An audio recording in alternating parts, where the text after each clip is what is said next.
Hello, everybody. I am going to be your coach today, and I'm going to teach you about development, how to do it, and why it's good. And I'm going to try to show you all some more advanced ideas of development too, because I know a lot of you have heard about development before. So let's first look at what is development. Development is basically getting your pieces off of the back row and looking at the center of the board. So when we say develop towards the middle, you can kind of learn that developing and attacking the center are very related. They're very similar. But as you can see, all the different arrows and stuff that I have on the screen, they show good spots to put your knights, bishops, and rooks. You'll notice that the rooks don't really leave the back row. I mean, they can, but early in the game, that's fairly rare. You don't do that a whole lot. And the bishops, while I have arrows going to just 2 spots, they actually can go to a couple of different spots. These spots are sometimes good as well, and sometimes the E3 and D3 squares are good as well. Bishops also can go to these squares. So the bishops have a whole lot of options, as you can see, whereas the knights basically just have 2 good options, and after that it kind of changes around depending on what's going on in the game, and we'll look at examples of that. So this is an example of what I'm calling the development dream. If your opponent did nothing and let you do everything that you wanted to do, this is what your position would look like. So if you take a moment and look, like the pawns attack these 4 squares, which are really important. Those 4 squares, if you can control them, your opponent won't be able to approach you except from like the sides of the board. So that would be really powerful if you could get both pawns there and leave them there. The bishops kind of do the same thing, and they even extend out those 4 squares a little bit. If you look at the bishops, so you have the bishops, actually I should make the bishops green, there we go. So you can kind of see the bishops kind of bring that, a little further out, which is kind of neat to look at. The knights are kind of interesting because they attack the center 2 different times each. You can see the blue arrows on the knight from C3. He's attacking D5 and E4, and the other knight attacks the other 2. If I had a knight on the square where the queen was, right here, it would only attack the center once. So it's important to note the squares where pieces can attack the center more than one time. And that's very important to know, just so that you can attack the center more and make your piece develop your piece to a more useful location. And finally, we have these rooks. The rooks, you'll see that this rook right here on E1, he is attacking the center directly, and so he's developed to a very good spot. Basically he started on H1, he castled and moved to F1, and then he moved over to the E1 square. That's really good. But the other rook, it looks like he's not attacking the center, but this queen is in the way. But in fact, once that queen moves out of the way, the rook on D1 will be able to see the middle. So sometimes you just put your pieces where they can see the middle, and it's okay if they can't immediately see the middle. So this is kind of the dream. This is what you want to do. Now in chess, your opponent gets to do stuff. So you will very rarely get to do all of this because your opponent is going to try to stop you from doing that. And we'll look at examples that are both good and bad. So let's go to the good versus bad example.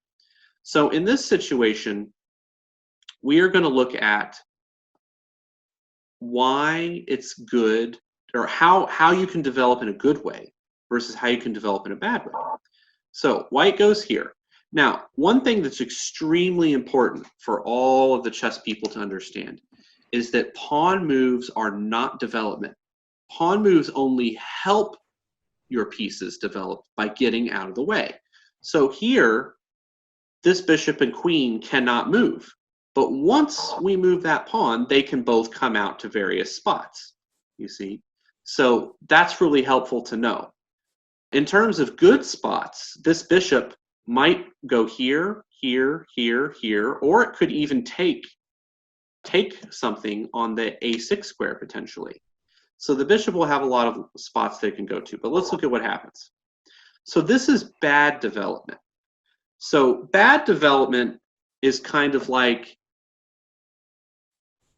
well, I mean, I guess I would want to say that bad development is development, but it's still bad. It's kind of like if you learn to spell a word incorrectly, it might, like the way that you spell it might sound right and it might look right, but it may not in fact be correct. So if you don't learn the proper way to spell it, then as you get older, you're going to write stuff and it's going to be misspelled all the time.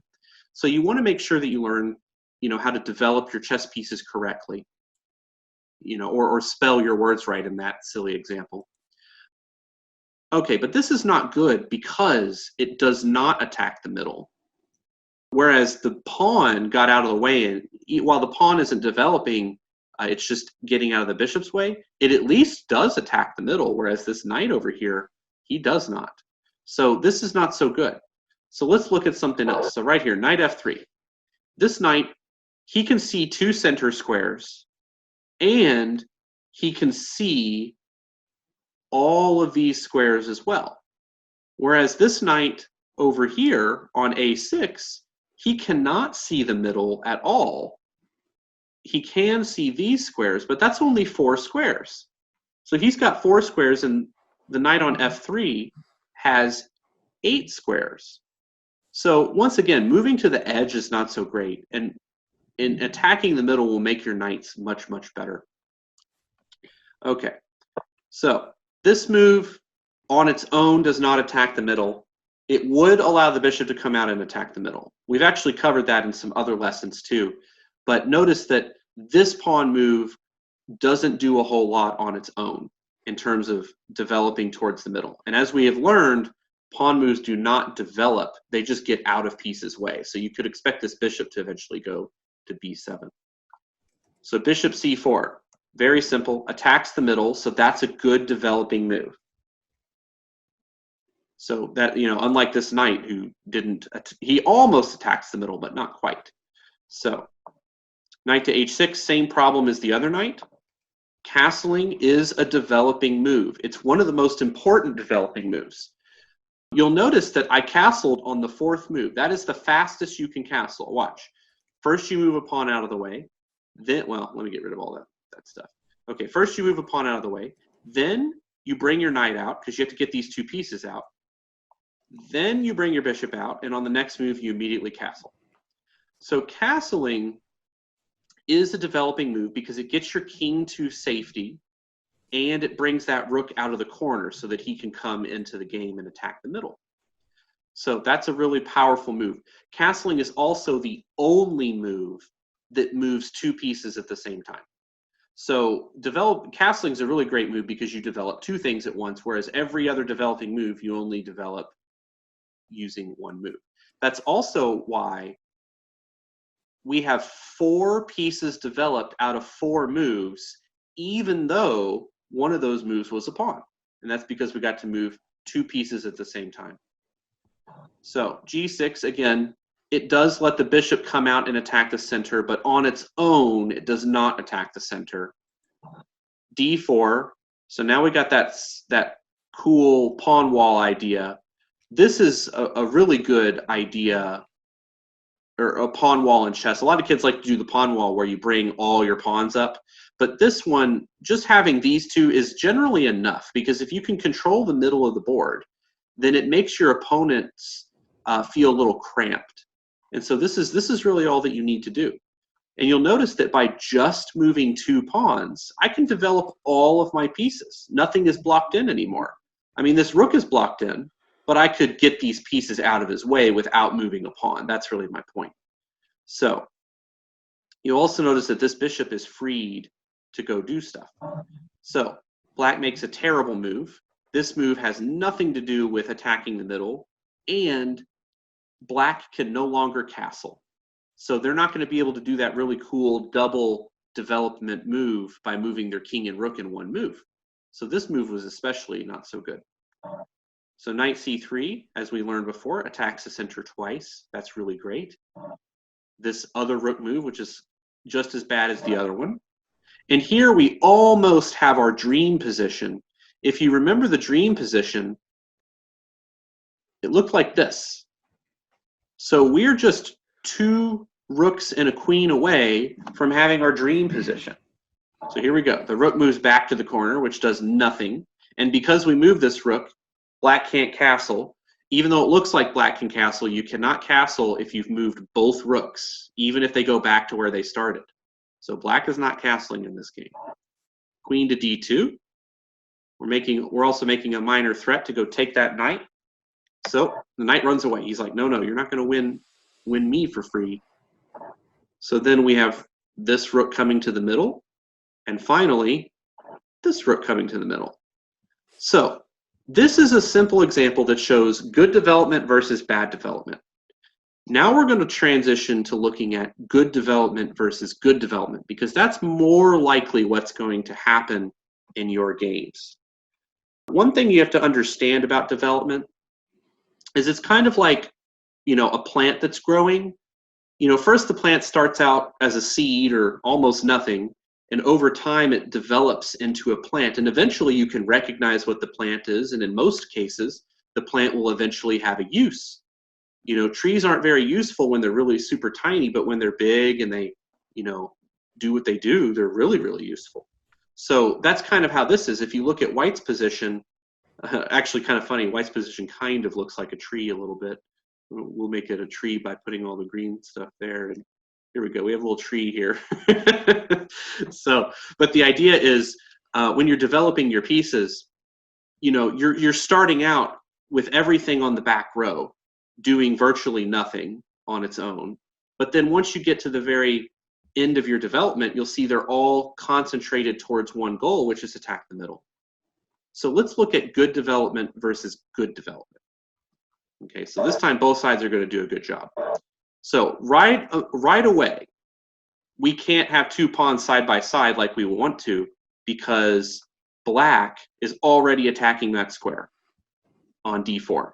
So this is more likely what happens in chess games, because your opponent doesn't want to just let you have the perfect position.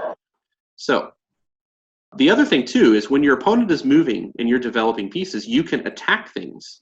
So here we bring out a knight that's attacking the center twice, but he's attacking the pawn on e5 as well. So that's pretty cool. So this knight defends it at the same time as developing. We're developing here with our bishop.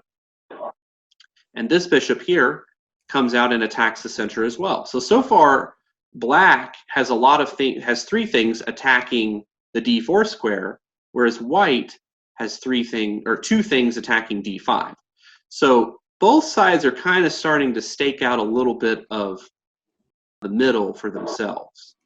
So there's that cool developing move, castling, where you move 2 pieces at once. Knight moves to f6, attacking this pawn. So we have to defend it with our pawn here. And notice by moving that pawn up, we have freed our bishop to come to a couple of different spots. So that's pretty good too. So remember, moving pawns releases your pieces. Moving pawns isn't development. So like this pawn right here, he's got to move out of the way so that the bishop can come out. But right now that bishop is stuck. So d6 moves out of the way, knight c3, and bishop g4. So we almost have the same position here. You can see all the knights are kind of in the same spot, and then these bishops are in the same spot. But this bishop doesn't have a match just yet. And white's castled and black isn't. So white moves their bishop here instead of copying, because copying isn't a good policy in chess. If you keep copying your opponent, once they make a capture, it's going to be difficult for you to maintain copying. So the knight comes into d4. White trades 3 points for 3 points. One thing that you need to understand is capturing pieces can be considered developing, because when you capture pieces, this is a developed piece on d4, this knight. But once you remove it, it kind of gets rid of your opponent's development. So I guess you could say capturing is kind of like anti-development. It's like saying, haha, you developed your piece, but I got rid of it. And sometimes that's really good, and sometimes it's really bad. But here, it's okay, because it's 3 points for 3 points. So the bishop takes back, because that's a good move. h3. So now we're basically saying, hey, are you going to take my knight on f3 that developed, or are you going to run away? So in this game, black decides to take it. And then white takes back like this. So if we look at this position versus the dream position, we can see we didn't really get all the stuff we wanted. Let's see, we got a bishop, and we got this knight, and we got this pawn, and that's it. So basically, if I get rid of those, we have the bishop, the knight, and the pawn. That's all we got when both sides do a good job. Now, we could get both of our rooks still. So we'll probably, actually I should use blue arrow. We will probably get both of our rooks there. So we'll get 5 pieces correct out of our dream position. Black is kind of doing the same thing. They've got a knight, and they did have their bishop. It was right here and it moved, but he can always move back. So we'll count the bishop. So we've got the bishop and the knight and this pawn. So they've got 3 things. Once they castle and slide their rooks to the middle, they'll be able to do a good job too. Let's take a little break.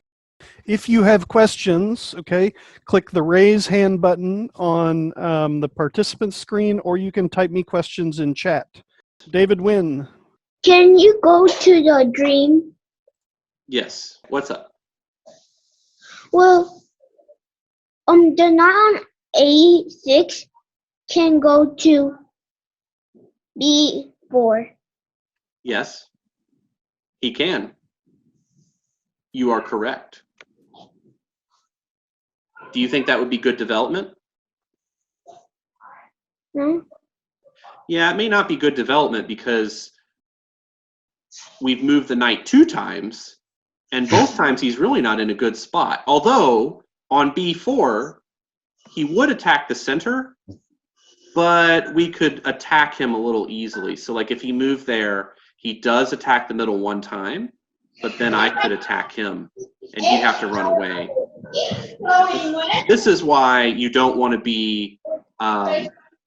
this is why you don't want to move pieces on the edge of the board like this, because then you can just get kicked around in the middle. Okay. All right, next question.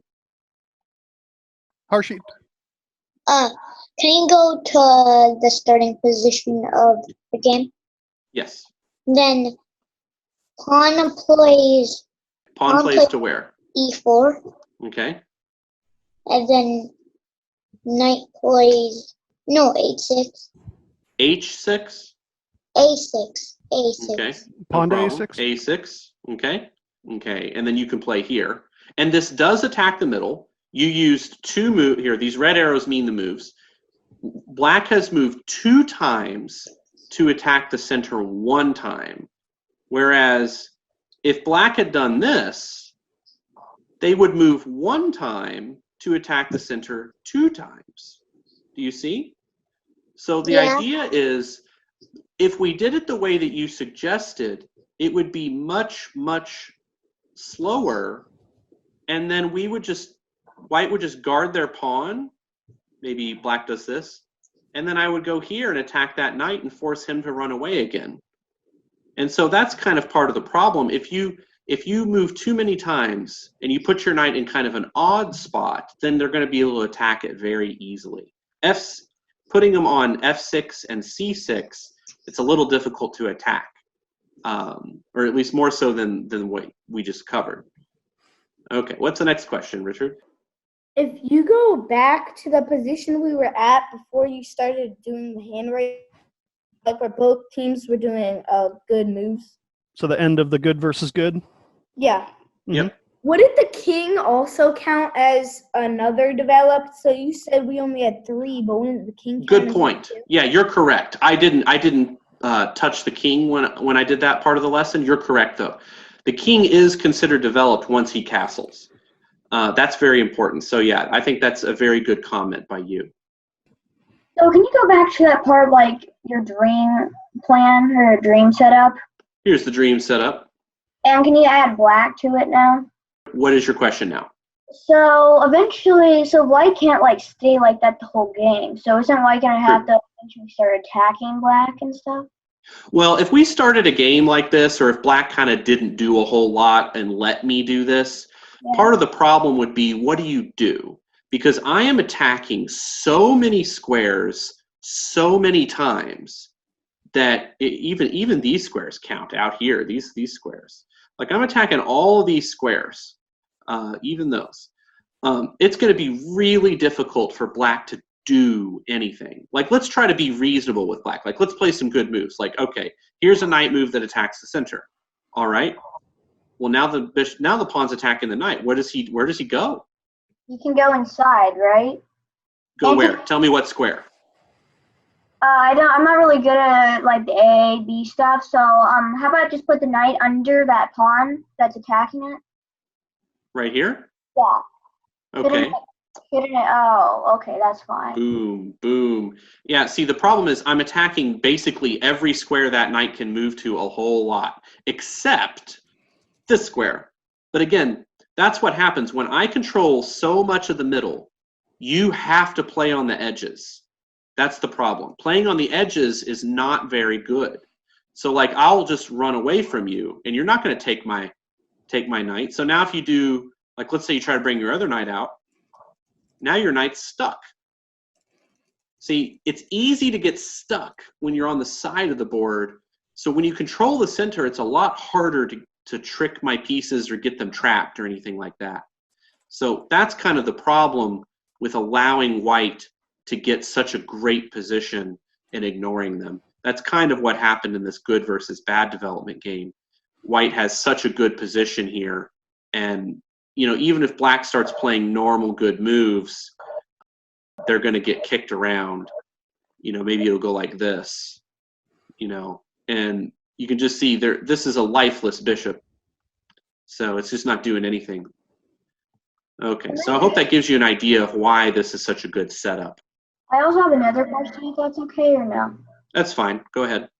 Can we set everything up like we're about to play a game? Like get everything in a starting position? Yeah, that's easy to do.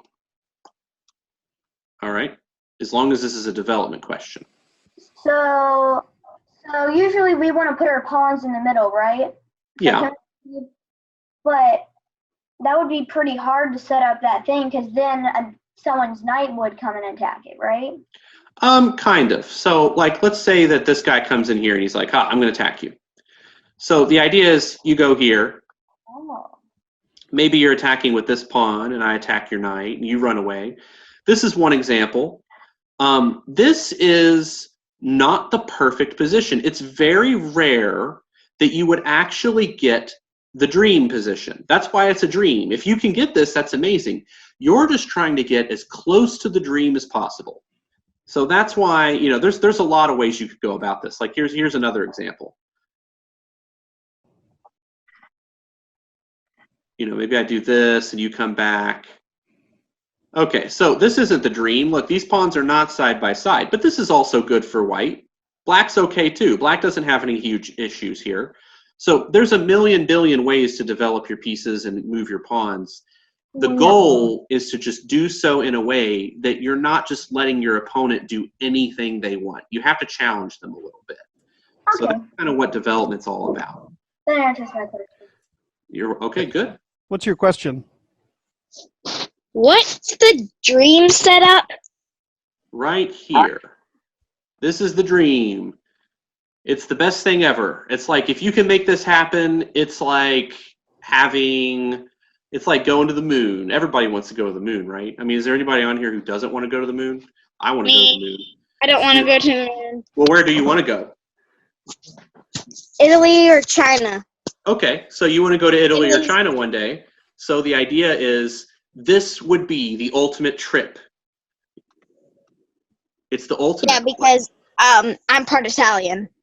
Well, there you go. So you'll get to go check out, where you came from and that kind of thing. But like right here, in chess, this is what we're looking for. This is our dream vacation for each piece. If every piece could go on a dream vacation at the same time, this is where they would choose to go because it's just that great.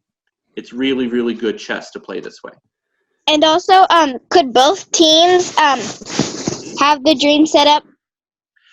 They could, but it would require both players to allow things to happen that normally shouldn't happen. Like normally you would just take this bishop, but you would have to agree not to do it. So both sides could have the dream set up at the same time.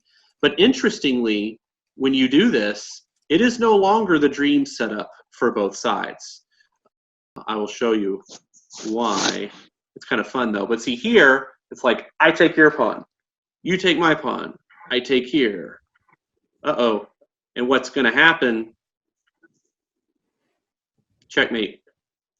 So if you copy each other, often those capturing schemes become kind of a problem. Actually, it's not quite checkmate, but black is losing because they just lost their rook. So this is very bad. Although you could do kind of a neat checkmate that looks like this. There we go. What's a meat checkmate? Neat, Checkmate. like really cool. I have never seen a meat checkmate before. That would be kind of a new one to me. Me too. This is very much a vegetarian checkmate right here, I think. Wait, what? I'm just making a silly joke. All right. We've time for one more question. One more question. And then I think we got one more thing to cover. Yep, only one more. Okay, Sharon, what is your question? Are there any other like to Yeah. play? Yeah, here, I'll show you another dream position. Like, and you are correct. There's not just one dream position. I'm just going to do the same thing for black. Like, this would be an example of a dream position. Here we go.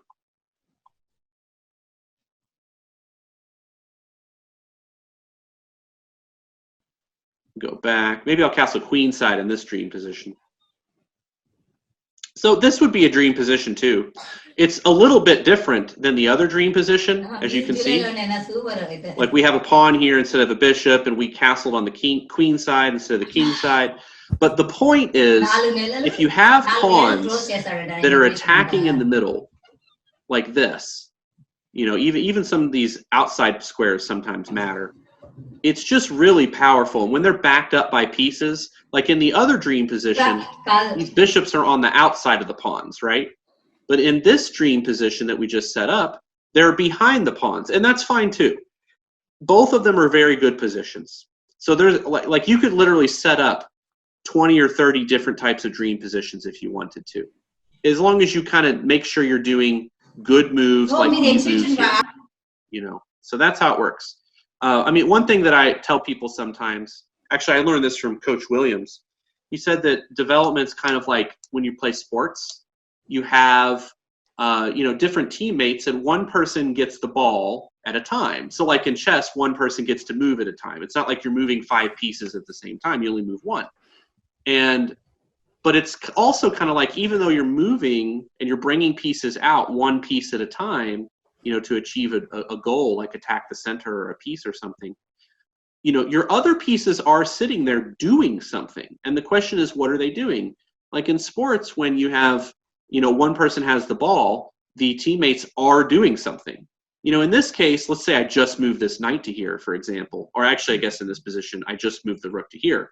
Well, it's like, well, these pieces are still attacking the middle. He was just coming over to help out, you know. So there's a whole lot of different dream positions, you know, just like in sports, they do different plays and things like that. Like in basketball, you might run a play, you know, or you might have a certain type of defense, like a zone defense or something.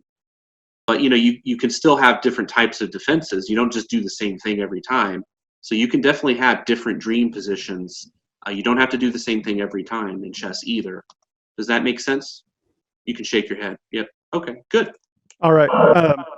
So let's go back over. If you have a question, you can keep your hand raised, or you can stay with the hand raised button clicked, and we'll call on you once Coach Velez finishes. Sure. Okay, so we'll do the last part, which will not take very long. Probably should have paused for questions a little sooner, but that's okay. All right, so here we go. Both sides are going to develop, but this is a different kind of development than what we looked at before. So before, we kind of brought this bishop out to here. But this time, we're going to bring the bishop over to here, to g7, and attack the center that way. So the king castles, the bishop goes to g7, and again, you can see he's attacking the middle. One thing that's important about this bishop, though, we've taught this in other lessons, but just as a quick review, note that he can attack the center 2 different times, but there are pieces in the way. It's okay to put your pieces in a spot where they will attack the center later once you move pieces out of the way. So you don't have to make every piece attack the middle directly immediately. You can do stuff like this too. So he comes into the middle. Notice in our dream position, this bishop goes to f4 and attacks here. But we can't do that dream position because the pawn would just take our bishop. So you can see, like, whenever your opponent is just doing a little bit of stuff that's good, they kind of stop you from your dream plan, and that's okay. So castling, best developing move. Now, in the dream position, once again, we put our knight here on c3 so he can attack the center twice. Normally, that's the way to go. However, putting your knight here is not always that bad because he does attack the center once and he supports your other knight. And that might matter, and I can give you an example of that in a little while. So even though he's not attacking the center twice, this is still not a bad location. Moving the knight to the edge, however, is generally not so good. So this is an okay move to play. So pawn to d5. We take it, and they take back. So far, so good. We bring our rook to the middle so that it can see that pawn later. The bishop goes to e6. Instead of e6, let's put the bishop here. So earlier, just a few minutes ago, I told you I was going to give you an example. So, like, for example, this knight right here is under attack by the bishop. And this knight is backing up the knight on f3. So, you know, if I play h3, attacking the bishop, and he takes, we don't have to bring our queen out if we don't want to, and we don't have to mess up our pawns in front of our king if we don't want to. We can just take back with this knight because he went right there. So moving your knight to the d2 square is often a good developing move as well. You know, what we were talking about before the lesson today, we were saying that, you know, when you're like building a building, you know, you have to start with all kinds of materials. Like, let's say you're building a house, you're going to have a whole bunch of nails and wood, and you're going to have different tools and stuff like that.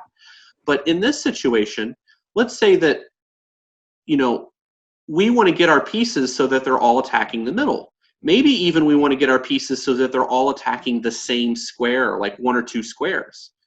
You know, you basically pick a square or 2 in the middle and you can attack it. So let's look at a quick example of that. So let's say that white wants to attack the d5 square and black wants to attack the e5 square. Okay, so white goes here because they're attacking d5. Black goes here because they're attacking e5. Maybe white goes here, attacking d5. Black goes here so that they can move their bishop to attack the e5 square. So now we bring our bishop out to attack d5. And now this bishop attacks here. You see, we both have a plan. So it's kind of like when you're building the house, your plan is to build the house, and you have a bunch of materials. And in this case, the pieces are the materials. And you want to put them in a spot that helps your plan. So for white, the plan is the d5 square. And for black, the plan is this e5 square. So white might run out of moves. Like right here, I've kind of run out of moves. I can't attack here directly anymore. No problem. Let's say they bring the knight to here. Black will play knight to here, attacking there. And then we'll bring our knight to here and attack the square that are one. So that took the knight 2 different moves to be able to attack our planned square of d5. But sometimes that's how it is in chess. And you'll notice if I go back and I put my knight on this square, from here, he cannot reasonably attack the d5 square. He can't even get there. That only works if he plays there and then here. So sometimes you do have to move to those less popular squares in order to get your knight where you want him to go. So anyway, that concludes my discussion with you all about development. And I hope that you understand that You can pick squares to attack for development. You can just bring your pieces out and attack the whole center. You can go for the dream position. You can make up a dream position. There's a lot of ways to develop your pieces, but ultimately you want to have a goal of how you're going to bring your pieces out and get your king safe every time you play a chess game, whether you're playing white or black. It doesn't matter. We'll see you on Thursday. Everybody have a great day, and yep. Have a great See you chess soon. day. All right. Goodbye.